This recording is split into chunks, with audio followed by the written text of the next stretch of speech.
Hello everyone, this is Tahmim Hasan, a first semester student of Masters of Management here in Trent University. So welcome to my presentation on Legal Risk and Business course. Today I will discuss two laws from Bangladesh that can help Canadian businesses to expand their operation. So let's get started. The law that I'll be talking about are from my home country, which is Bangladesh. So Bangladesh is a country located in the South Asia and that has experienced significant economic growth in recent years and has emerged as one of the fastest growing economies in the world. It attracts investment in various sectors, but the major ones are the garments and textile, information technology, pharmaceuticals, and energy sectors. So, in doing business in this region, there are some challenges which can make the journey of the investors a bit hectic.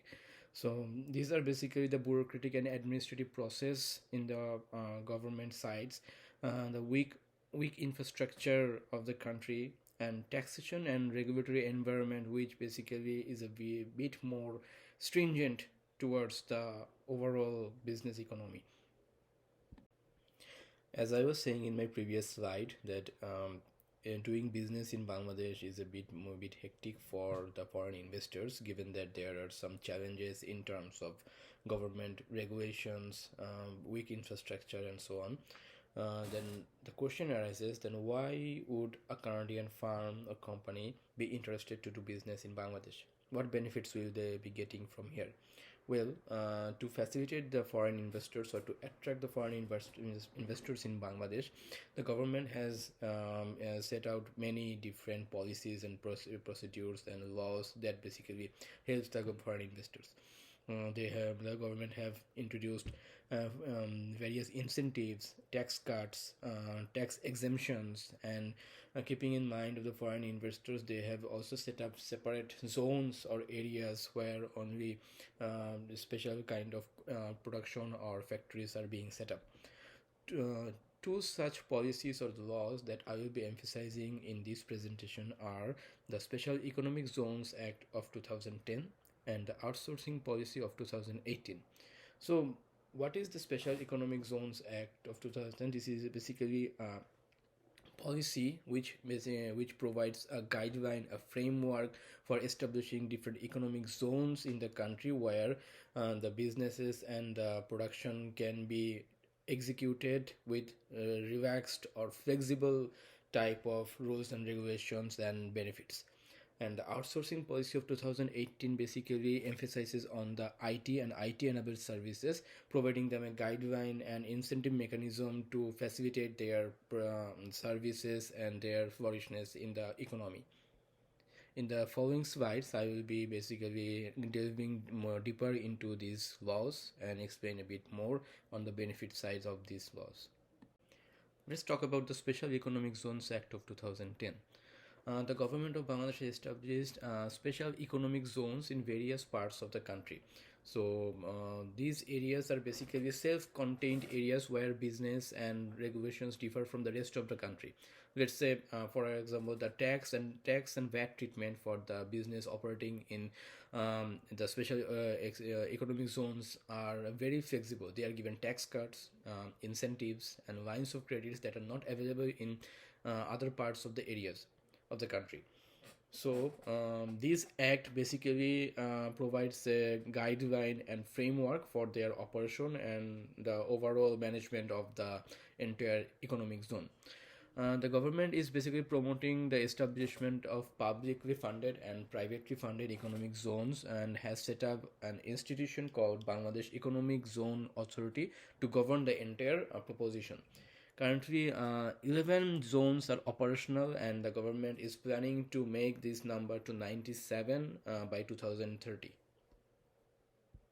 So, what are the key features of this act, or what are the benefits that a Canadian firm may be able to derive from this act? So, first of all, the infrastructure support.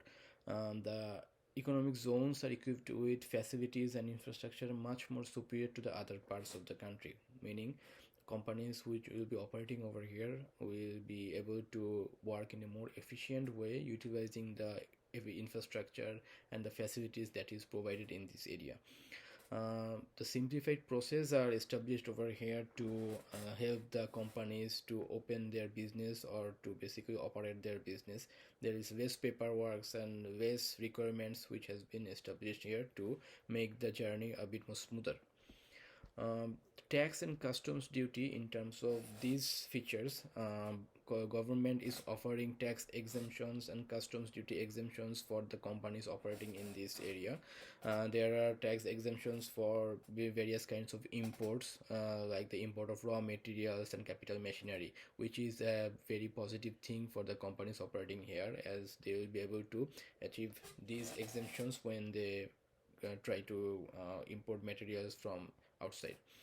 So there is also a one-stop service facility, which is basically to facilitate the opening of business and to minimize the hassle to going from one place to another.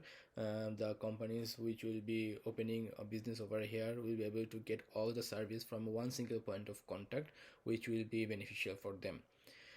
Government has also established a dispute resolution mechanism unique to the SEZ, or the Special Economic Zones area, which basically enables the disputes to be resolved within the specific areas and in a very timely and very efficient manner.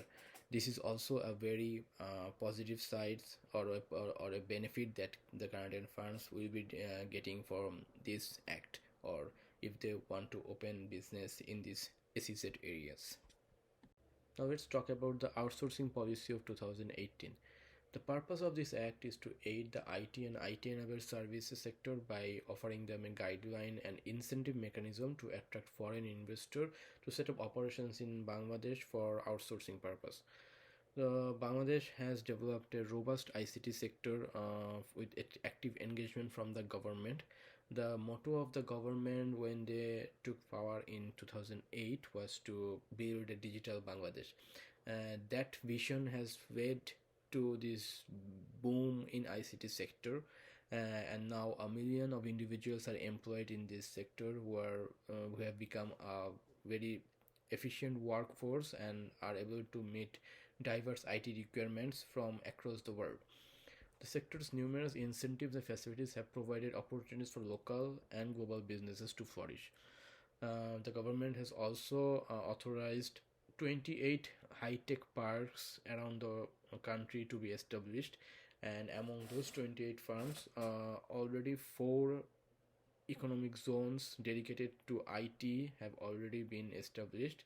So this, when all of these are inaugurated, this will be a great opportunity for both foreign and local firms to flourish in this IT sector.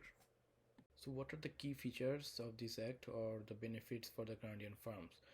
Firstly, the local workforce service quality matches the international standard, and they exhibit outstanding work ethics. Next, in terms of tax exemption, there is currently a tax exemption for IT and IT-enabled service in Bangladesh until 2024. And a proposal has already been placed to extend this arrangement until 2030. The government has established high-tech parks, which are basically dedicated areas or dedicated economic zones for IT-enabled services or IT industries. These are equipped with infrastructure and ecosystem only for IT-enabled services support. So this is also a very positive side from this act. There are some financial incentives as a benefit of this act. These are basically having access to export credit and financial facilities. When these resources are made easily accessible to any of the firms, it can make the process even smoother and more efficient. Whether someone is looking to expand their business or take advantage of new opportunities in the market, having access to these financing options can help them achieve their goals with greater ease and confidence. And last but not least, there are policies in place to support and protect the intellectual property right, such as patents, legal support, etc. In conclusion, what I can say is that despite having various challenges in conducting operations, the Special Economic Zones Act of 2010 and the Outsourcing Policy of 2018 provides any Canadian firms with several opportunities to expand their operation in Bangladesh. The tax exemptions, the financial incentives, available lines of credits, and improved infrastructure all create very favorable conditions for any foreign business to operate successfully here. However, it all depends on overall risk assessment and the market analysis for any firm to enter a particular region for business. So that's all from me. I have also added the references that I have used in preparing this presentation. Thank you all for listening.